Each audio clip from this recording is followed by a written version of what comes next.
Muy buenas tardes, ¿qué tal? ¿Cómo ha pasado la semana? Espero que muy bien y que nada, esperando este vídeo, que supongo que ha sido la alegría máxima que habéis tenido en este tiempo. Bueno, he recibido pues algún feedback de alumnos que han estado viendo el vídeo, que tiene 44 visualizaciones, que a mí me ha alegrado muchísimo.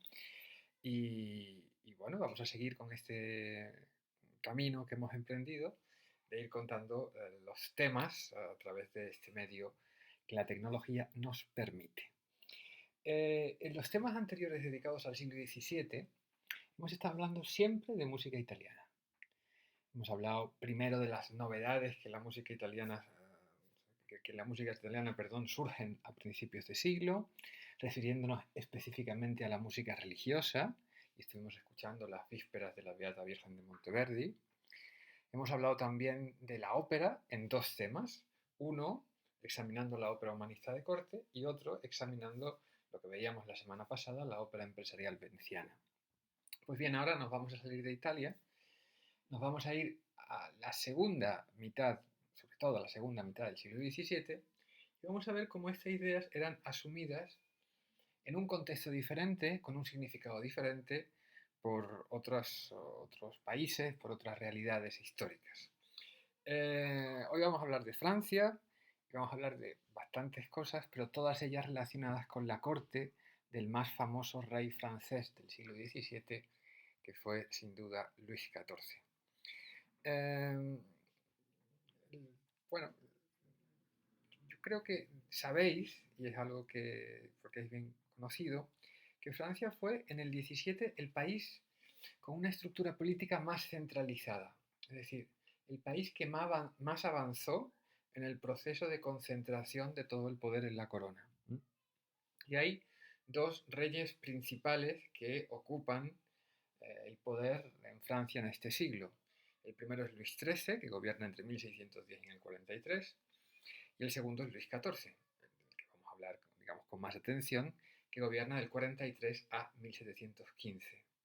El rey anterior a Luis XIII ya no salió, ya estuvimos hablando de él, porque es Enrique IV, aquel que en el año 1600 se casó con una señora llamada María de Medici y en cuya celebración nupcial en Venecia se representaron las primeras óperas.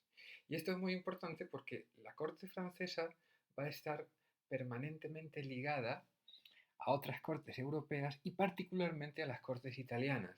Y el flujo de arte y el flujo de músicas entre París y el norte de Italia va a ser muy, muy intenso, ¿no?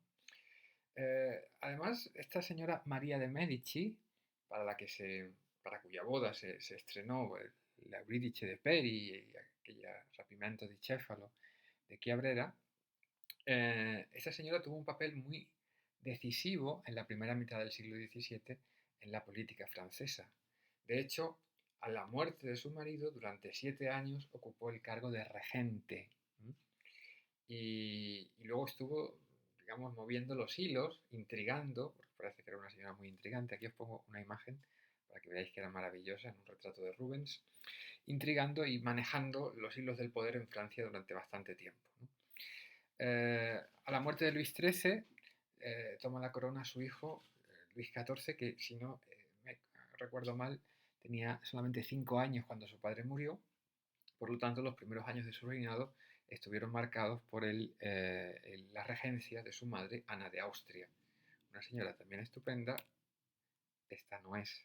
Este es el cardenal Richelieu, que fue el primer ministro durante la época de Luis XIII, muy famoso por las novelas de D'Artagnan, perdón, D'Artagnan era la serie, de D'Artagnan, de los mosqueteros, y esta es Ana de Austria, que era una chica de Valladolid, hija de Felipe III, que actuó como regente de Francia entre el 43 y el 51.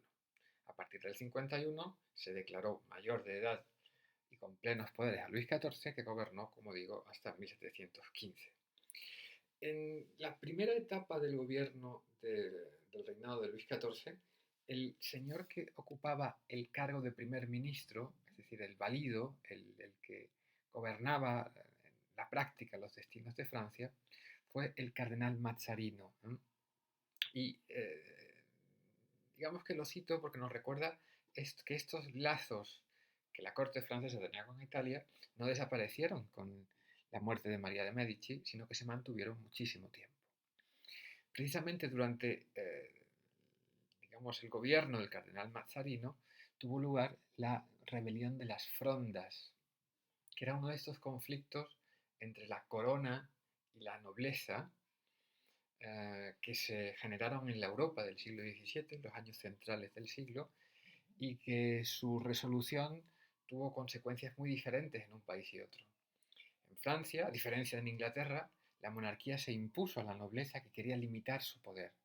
Y por eso Luis XIV se convirtió en el Rey Sol, el gobernante más poderoso que había existido en Francia, el que más centralizaba en sus manos el poder en toda la historia del reino.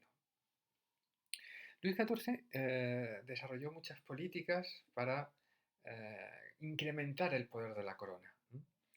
En el terreno económico, con el desarrollo de una doctrina que se conoce con el nombre de mercantilismo y que pone en manos de la corona pues, grandes responsabilidades en la economía del país.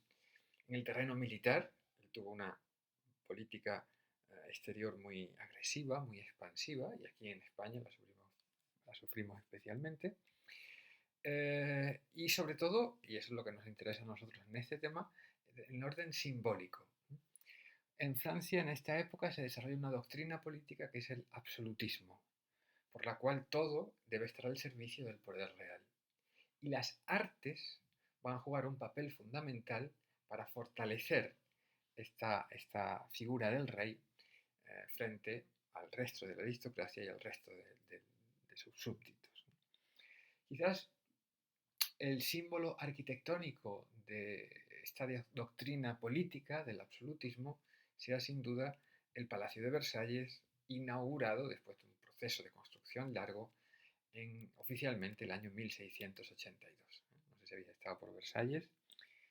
Eh, yo estuve muy pequeñito, no me acuerdo casi, pero mola, tiene que molar muchísimo y iremos juntos o separados, pero tendremos que ir. Versalles es un castillo, perdón, es un palacio a las afueras de París, un palacio inmenso.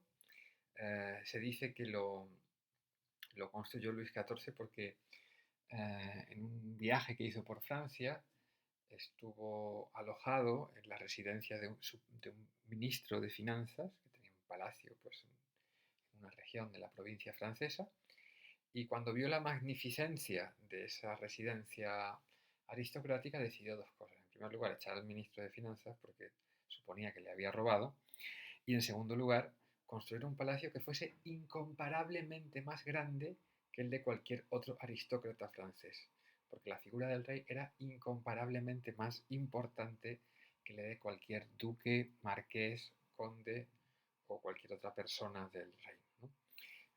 Versalles es muy grande, Versalles tiene unos jardines magníficos que son un modelo, igual que el palacio, para lo que se van a construir en el resto de Europa en el siglo siguiente. Y Versalles es un gigantesco decorado para representar, digamos, el espectáculo del poder real, ¿no? Cuando nosotros, por ejemplo, visitamos el dormitorio del rey, que aquí aparece en la ilustración, digamos a la derecha es el dormitorio del rey, a la izquierda, o al revés, a la izquierda es el dormitorio del rey, a la derecha es el famoso salón de los espejos, pues el dormitorio del rey está lujosísimamente decorado y, en fin, con una gran magnificencia, porque no era un espacio de la intimidad real, sino porque el rey durante toda su vida estaba expuesto a la contemplación y la adoración del público. Yo siempre cito que una de las músicas que podéis buscar en el catálogo de François Couperin, que trabajó para el rey, son las músicas pour le lever du roi, es decir, para el despertar del rey. En tanto que el rey, cuando se levantaba de la cama, cuando abría esos doseles y aparecía en el mundo, ya estaba la habitación llena de los miembros de la corte, ¿no? Digamos que la intimidad pues no existía, era como gran hermano, pero en plan aristocrático. A veces cuando uno pasea por palacios, cuando pasea por Versalles o por cualquier otro palacio del antiguo régimen, se queda maravillado por las pinturas, por las esculturas, por todo, pero digamos que pierde parte del significado que tenía todo ese aspecto exterior, en tanto que lo que allí se representaba era como una gran obra de teatro que tenía como centro la figura de la monarquía y en la que la música jugaba un papel muy importante. La música acompañaba a las personas, digamos, relevantes y digamos que conferían un aura especial a todo el ambiente en el que el monarca se movía. Igual que el Palacio de Versalles es la metáfora arquitectónica del absolutismo, la metáfora musical del absolutismo fue el llamado ballet de cour. Mirad qué bonito. Este es un dibujo en el que aparece Luis XIV, que como sabéis era un gran bailarín, ¿eh? como vosotros y tal. Pues era un gran bailarín. Y, y aquí aparece vestido de sol. Se le llama Rey Sol, en tanto que es el astro principal de la corte, pero también porque en ocasiones apareció con este bonito disfraz de sol en alguno de los ballets de cour, que es lo que vamos a hablar ahora. El ballet de cour era la actividad, o fue durante mucho tiempo, la actividad musical principal de la corte francesa, y era una actividad que, como todas las actividades artísticas, estaban dirigidas a la glorificación del rey. En el ballet de cour, bueno, digamos que para comprender lo que era el ballet de cour, era necesario, o es necesario para nosotros, un poco romper los esquemas de lo que tenemos en mente acerca de lo que es un ballet. Cuando nosotros vamos a ver un ballet, el Lago de los Cisnes, o lo que sea, vamos a un teatro, nos sentamos y unos señores y señoras pues hacen un espectáculo ante nuestros ojos. El ballet de cour era una celebración en la que había bailarines profesionales, músicos profesionales, actores profesionales, pero en las que participaba la corte completa. Digamos que era como una gran fiesta en lo que, digamos, los componentes artísticos, no había esa diferenciación entre espectadores y representación, sino era como una mega fiesta, como la que vamos a organizar nosotros cuando... Bueno, mira, puede ser una idea, organizar para celebrar el fin de curso un ballet de cour. Yo lo dejo ahí. Pues eso, hacemos una fiesta en la que el teatro, la música, la danza estaba todo unido y que implicaban a toda la participación de todos los miembros de la corte. Lo hemos comentado hace un momento, Luis XIV era un gran bailarín, pero es que todos los miembros de la corte bailaban y todos los miembros de la corte participaban de estas celebraciones. Celebraciones que tenían un argumento, tenían un hilo argumental que insistía en la glorificación del rey directamente o a través de metáforas a veces muy elaboradas, como por ejemplo la del sol, cuando apareció bailando vestido de sol, al que rodeaban los planetas, que eran los demás miembros de la corte francesa. Desde el punto de vista musical, el ballet de cour fue el laboratorio donde se generaron dos de las grandes formas musicales que han sido vinculadas a la tradición musical francesa desde entonces. Una es la llamada obertura francesa y otra son las piezas de danza. Cuando, pues, no sé, 50, 60 años más tarde, compositores alemanes o italianos o españoles quieran componer algo a la francesa, recurrirán a estos géneros musicales que estaban vinculados a la práctica del ballet. La abertura francesa, no lo tengo aquí, bueno, lo voy a explicar. Es una estructura tripartita, A-B-A, con una primera parte lenta, solemne, básicamente homofónica, y que se caracteriza sobre todo por el uso de ritmos con puntillos. Pam, pa pam, pa pam, pa pam, pa pam. Tiene una segunda parte más rápida, contrapuntística e imitativa, y luego hay una vuelta a la primera parte que puede ser una repetición literal o que puede ser digamos, una reinterpretación de la primera parte en otros términos. Esa es la abertura francesa. Y luego las piezas de danzas, que tan vinculadas están a la tradición gala de música, comparten casi todas un principio básico, que es el principio de la forma binaria. Hay dos secciones, una primera y una segunda sección.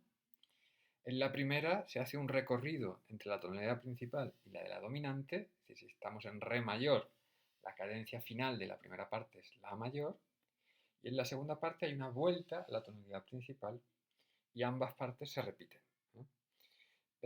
Como ejemplo de estas formas, eh, las audiciones hemos traído unos cuantos números de un espectáculo que se dio en Versalles en 1664 que se llamó Le Plaisir de l'Île Enchantée.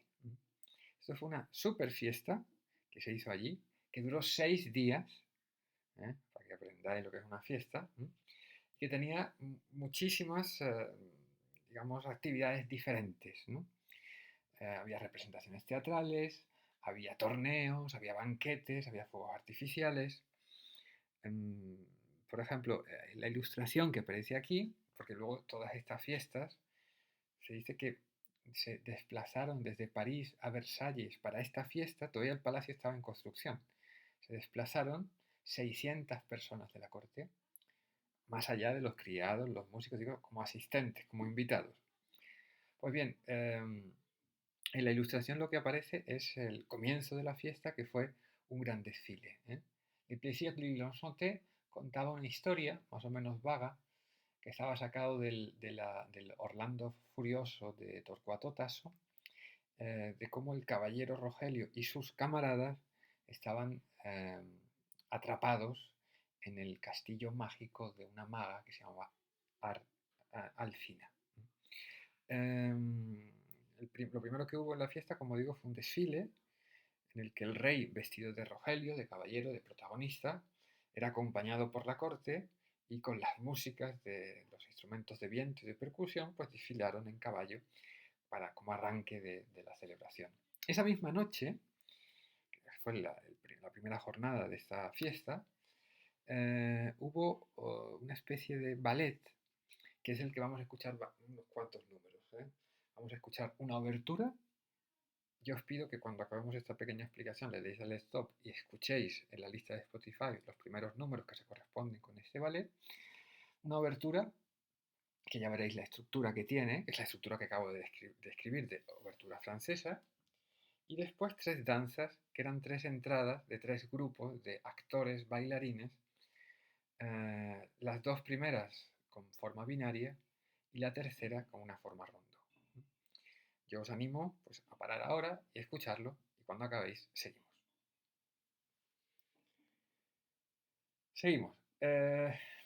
Permitidme que ahora pasemos a una segunda cuestión en la clase, que es hablar de la organización musical en torno a la figura del monarca.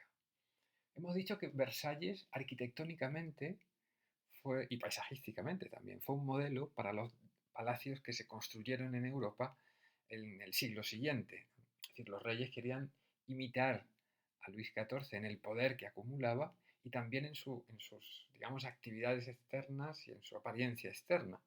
Por eso los reyes de toda Europa imitaron el modelo del Palacio de Versalles, pero también la organización musical que en torno al rey se había establecido. Permitidme que os explique una cuestión importante. Una corte en el antiguo régimen, cuando hablamos de la corte en el antiguo régimen, nos estamos refiriendo a todas aquellas personas que estaban al servicio del rey. Y cuando hablamos de la corte de Luis XIV, o la corte española, o la corte inglesa, hablamos de centenares, si no miles de personas. Bueno, no sé si miles, pero por lo menos centenares de personas las que formaban parte de esas cortes. Centenares de personas en las que había una diferencia social muy amplia, había grandes aristócratas, pero también criados muy humildes, pero que todas estaban unidos por una causa común, que era el servicio de su majestad. Para realizar ese servicio, la corte estaba dividido como en diferentes departamentos. Había un grupo de criados que se ocupaban de las cuestiones militares, otro grupo de las cuestiones administrativas, otro grupo de las cuestiones de intendencia, no había un grupo dedicado a la música, sino que la música estaba distribuida en diferentes categorías, en diferentes departamentos, que son los que vamos a repasar ahora. Es decir, en qué departamentos de la organización de la corte francesa había músicos contratados, había actividad musical. El primero que hacemos referencia es la llamada Grande Écurie. La Grande Écurie era, vamos a decir, digamos en traducción exacta, la Gran Caballeriza. Era una agrupación de, perdón, era, digamos, el departamento militar de la corona. El rey era el jefe de los ejércitos y esa faceta, digamos, belicosa militar de su majestad era atendida por la Grande Écurie. Y dentro de la Grande Écurie, aparte de otra mucha gente, había un grupo de músicos contratados, que era la agrupación de viento y percusión, es decir, una banda de música que acompañaba al rey en sus actividades al aire libre o cuando iba a las campañas militares. Esta musique de la Grande Écurie, esta música de la Gran Caballeriza, tuvo una gran importancia en el desarrollo de los instrumentos de viento. Y se dice que en su seno se desarrollaron por parte de una familia de instrumentistas muy célebre, que es la familia Hotteter, instrumentos que luego van a tener una trayectoria tan importante como el oboe o el fagot. El segundo departamento de la corte en el que la música estaba presente era la Chambre du Roi, la Cámara del Rey. El primero era la Gran Caballeriza, el segundo era la Cámara del Rey. La Cámara del Rey era el, digamos, el departamento principal de la corte. El departamento donde, digamos, perdón, el departamento principal, porque precisamente en ese departamento se atendía directamente a la persona del monarca. En realidad, los reyes del antiguo régimen eran muy inaccesibles. Tú no podías acercarte y darle la mano o hacerse un selfie, eso no está prohibido. Sino que solamente ellos tenían contacto directo con los miembros de la cámara, que era, digamos, el círculo vital de la corona. Miembros de la Cámara del Rey, por ejemplo en España se les llamaban gentilhombres de la Cámara del Rey, eran los más importantes aristócratas del país, que tenían un acceso directo a la persona del rey porque formaban parte de su cámara. Pero miembros de la Cámara del Rey también eran criados que atendían determinadas necesidades del monarca.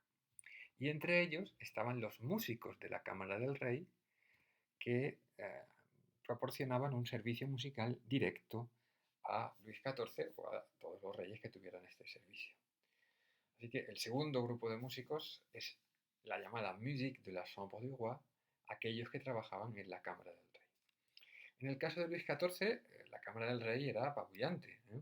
Pensad que tenía dos orquestas. Una, les 24 violons du Roi, los 24 violines del rey, la que se dice que es la más antigua orquesta del mundo. Muchas veces los musicólogos se han peleado por determinar quiénes son los primeros en hacer algo. Y algunos han afirmado con mucha rotundidad que la primera orquesta concebida como tal es esta agrupación de 24 instrumentos de cuerda que trabajaba para la corte francesa antes incluso del reinado de Luis XIV.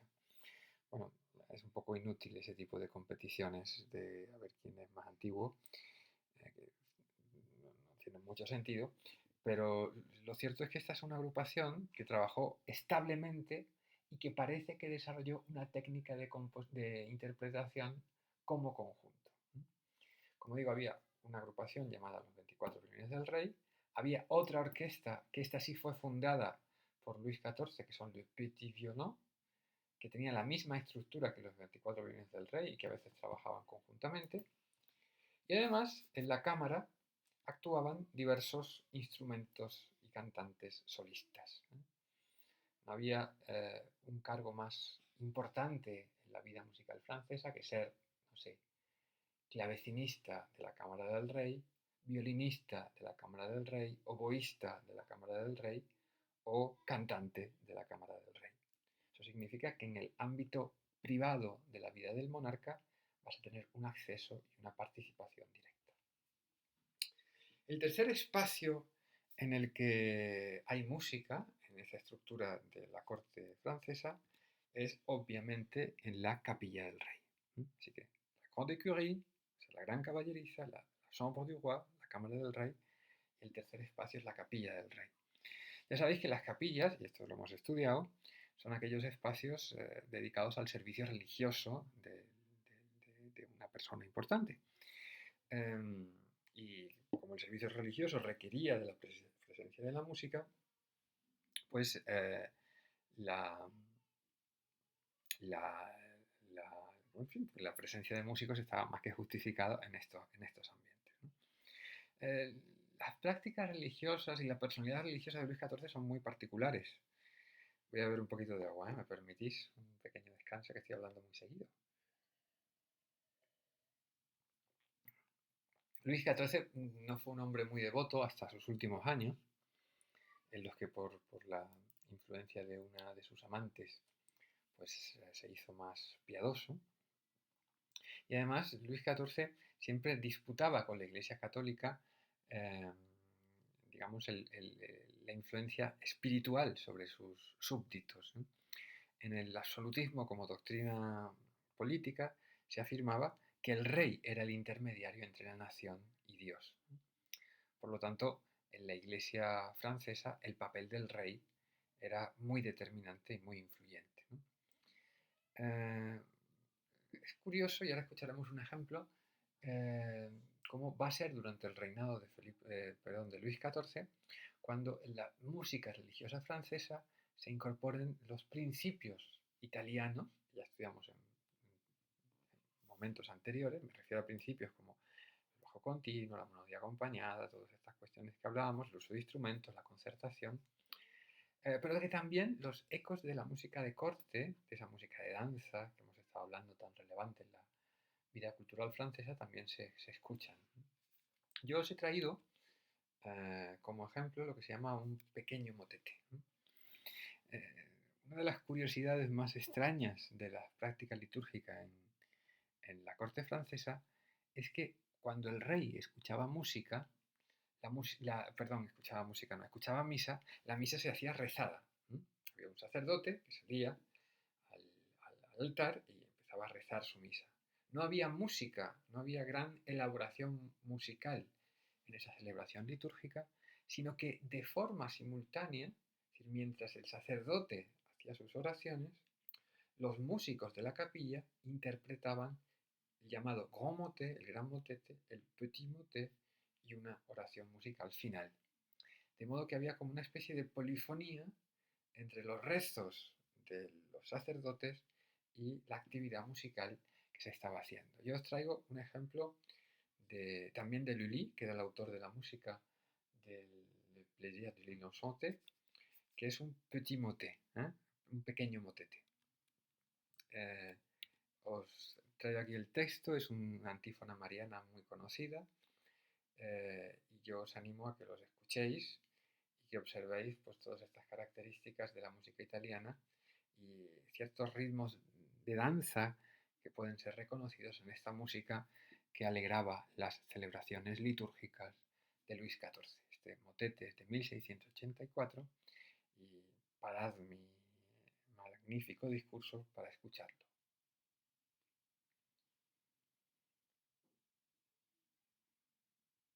Bien, retomando el hilo donde lo habíamos dejado, os recuerdo que estábamos repasando los departamentos de la corte francesa en los que había una presencia de músicos: la Gran Caballeriza, la Cámara del Rey y la Real Capilla. Me queda por hablaros de un último departamento que no pertenecía exactamente a la corte, pero que estaba vinculado a ella y que va a ser muy importante en la historia de la música francesa de este momento, que es la llamada Academia Real de Música. Como digo, la Academia Real de Música no formaba parte de la corte, no era un departamento de la corte, es más, era una empresa privada, pero que había conseguido del rey el monopolio para crear y explotar comercialmente la ópera en Francia. Eh, Vamos a recordar alguna cronología para que la tengamos presente. Hablábamos que el año que damos como inaugural de la historia de la ópera era 1600, cuando se producía el estreno de aquella ópera de Peri, la Eurídice, en la boda de María de Medici y Enrique IV de Francia. Luego había otra fecha muy relevante que era 1637, que es cuando la ópera llega a Venecia y se convierte en otra cosa. Para algunos es el verdadero nacimiento de la ópera, como espectáculo constante y como espectáculo moderno. En Francia, también dijimos que en la segunda mitad del 17, ese espectáculo que había sido esencialmente italiano, o esencialmente casi únicamente italiano, empieza a experimentarse en otras regiones de Europa. Y precisamente en el periodo en el que Mazzarino tuvo influencia en la corte francesa, se hicieron algunos intentos de implantar en Francia un estilo de ópera a la italiana. Así que entre el año 45 y el año 62 se hicieron 6 óperas italianas en París. Y se hicieron con todo lujo. De hecho, Mazzarino se trajo a los artistas de Venecia, que era como el gran centro de producción de ópera, y se trajo a Cavalli, el gran Cavalli, el que escuchábamos la semana pasada alguna cosa, para montar espectáculos operísticos en París, adaptándolos al gusto francés. No era solo copiar lo que se hacía en los teatros venecianos, sino adaptarlo al gusto francés. Un gusto francés que era un gusto de corte y que era un gusto por la danza, y en fin, se quiso hacer algo pues, digamos, más cercano a lo que los franceses estaban acostumbrados a ver como espectáculo, ¿no? Esta experiencia no tuvo muchísimo éxito y habrá que esperar a 1670, donde ocurre un acontecimiento importantísimo en la corte de Francia, para esto, o importantísimo para esto, que es que Luis XIV decide en ese año que va a dejar de bailar. Que estaba viejo, que estaba cansado, que ya no le salían bien las cosas y que iba a abandonar sus actividades como bailarín. Cuando el rey decide no bailar, eso obliga a, digamos, desprogramar los ballets de cour, que eran el espectáculo más habitual de la corte francesa. Así que como el rey no baila, ya no baila nadie, o no baila, no se organizan estos grandes espectáculos de danza, y hay que buscar un nuevo espectáculo que sustituya como espectáculo principal a lo que había significado el ballet de cour en épocas anteriores. Y ese espectáculo va a ser la ópera. Así que a partir del año 70, o concretamente del año 72, se desarrolla una tradición operística en Francia que va a ser constante hasta el presente. El responsable de implantar la ópera en Francia es un muy importante compositor del que ya hemos escuchado un par de cosas, que es Jean-Baptiste Lully. Lully es el más importante de los compositores franceses del siglo XVII y paradójicamente, es lo que quería decir, era un señor de Italia. Había nacido en Florencia, se había trasladado muy joven a París y allí había desarrollado con el nombre afrancesado, digamos, este señor cuando nació se llamaba Giovanni Battista Lully, pues ya con el nombre afrancesado de Jean-Baptiste Lully, había desarrollado una carrera muy importante como músico y como bailarín en la corte. Parece que tenía lazos muy estrechos con Luis XIV. Hay una película que alguna habrás visto que se llama Le Roi Danse, en español se llamó La Pasión del Rey, y que habla pues, de la afición que tenía Luis XIV por el baile y de la relación entre Luis XIV y Lully, que según la película era una relación súper estrecha. La película ahí da a entender cosas que históricamente tampoco están muy justificadas, pero bueno, ahí está. Más allá de lo que haya, que yo no me voy a meter en cotilleos de nadie, lo cierto es que en 1661, cuando digamos que Luis XIV accedió al trono de forma efectiva, es decir, cuando acabó su etapa cuando acabó la regencia de su madre, inmediatamente Luis XIV nombró a Lully superintendente de la música de la Cámara del Rey, es decir, director de los músicos de la Cámara del Rey, que como hemos visto era la institución musical y cortesana más importante. En esos años anteriores y en estos primeros años como superintendente, el cometido principal de Lully era proporcionar música para los bailes que se organizaban en la corte y en este empeño colaboró con importantísimos literatos que aportaban, digamos, el contenido dramatúrgico a los ballets que se organizaban.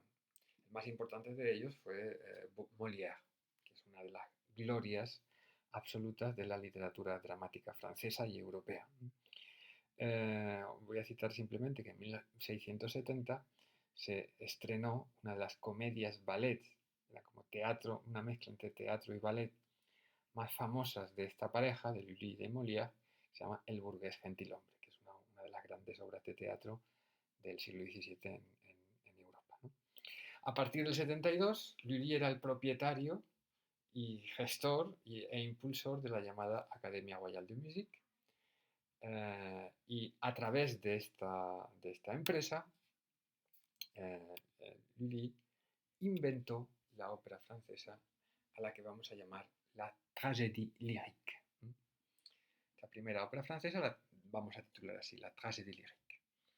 La tragédie lyrique nace de la suma de tres factores importantes. Primero, la base de la tragédie lyrique está obviamente en la ópera que se hacía entonces, que era la ópera veneciana. Así que el modelo al que tuvo que mirar Lully para, digamos, inventar la ópera francesa fue obviamente la ópera veneciana de su tiempo, que era la ópera en sí. Pero Francia vivía en esos años un siglo de oro de la literatura dramática. Hemos hablado de Molière, pero también había grandes trágicos, es decir, porque Molière, como sabéis, se dedicaba a escribir comedias, era un autor cómico. Pero había grandes trágicos como Racine, como Corneille. Había una tradición importante en la literatura francesa de teatro de inspiración clásica, y eso también se refleja en la estructura de la tragédie lyrique. Y por último, aunque el rey no bailaba, el gusto por la danza no había desaparecido, y la práctica del ballet también se tuvo en cuenta para diseñar ese resultado de la tragédie lyrique. ¿En qué se distingue la tragédie lyrique de la ópera veneciana? Pues en cuestiones muy fundamentales. Por ejemplo, la primera, las óperas venecianas están escritas en 3 actos, generalmente 3 actos y prólogo, pero vamos, 3 actos. Igual que la comedia nueva de Lope de Vega, como comentábamos la semana pasada, que era su modelo literario. En cambio, la ópera francesa tiene la estructura en 5 actos, que es la estructura que utiliza el teatro francés de ese tiempo para las tragedias y que se deriva directamente de las indicaciones de Aristóteles sobre cómo debe ser una tragedia. A diferencia de la ópera veneciana, la ópera francesa cuenta con coro y cuenta con ballet, además con una orquesta muy grande y con grandes lujos en los decorados y en, digamos, en los efectos especiales. Ya vimos como la ópera veneciana, que tenía que ser rentable, tendía a ahorrar y concentrar todo el interés en los cantantes. Y ese ahorro hizo que desaparecieran los coros, que desaparecieran el ballet, que las orquestas fueran exiguas y que los decorados pues, no tuviesen tanta importancia. Pero la ópera francesa no ocurre eso, porque la ópera francesa está pensada para la corte. La Académie Royale de Musique tenía el monopolio de la explotación de la ópera en Francia. Contaba con un teatro en París donde se representaban estas funciones, pero antes estas funciones se hacían en la corte. Y, es decir, el lujo con que estos espectáculos se diseñaban estaba pensado para estar a la altura del lujo que tenía la corte francesa. Quizás la gran aportación de Lully al desarrollo operístico en Francia fue encontrar una manera de adaptar el recitativo a su propia lengua. Ya sabéis que el recitativo es la base de la ópera nació del recitativo, pero el recitativo estaba pensado, fue inventado para el italiano, que tiene una fonética, y vosotros sabéis mucho más de estas cosas, y además ahora estáis aprendiendo muchísimo de estas cuestiones, que tiene una fonética que no es la misma que la del francés. Así que Lully tuvo que encontrar un tipo de recitativo que casase bien con la fonética de la lengua francesa. Y cuentan sus primeros biógrafos que ese es un asunto que le preocupaba mucho, que estuvo mucho tiempo escuchando a los actores de la Comédie Française, a los actores que actuaban en la corte, para pillarles el tono, para comprender cómo se declamaba en francés y así inventar un tipo de recitativo más arioso, más cantable, más melódico, que es el que estuvo vinculado con la tradición operística francesa durante mucho tiempo. En la diapositiva os pongo al fondo pues unas cuantas títulos de óperas de Lully. Esta es una imagen de alguna de las representaciones que se hicieron en la corte, como veis, con las orquestas divididas en dos bloques enfrentados, con el público de la corte, los miembros de la corte escuchando atentamente. Esta es una portada de un libreto, en este caso de la ópera Teseo. Y ahora lo que os animo es que escuchéis el final del acto cuarto de la ópera Atis, la escena número 5 y número 6 del acto. Está en la antología que os he pasado en Spotify y creo que notéis lo que hemos comentado antes, la presencia de coro, la presencia de la danza y el tipo de recitativo que Lully utiliza, además de la riqueza orquestal que esta música tiene, con la presencia de los instrumentos de viento por un lado y por otro.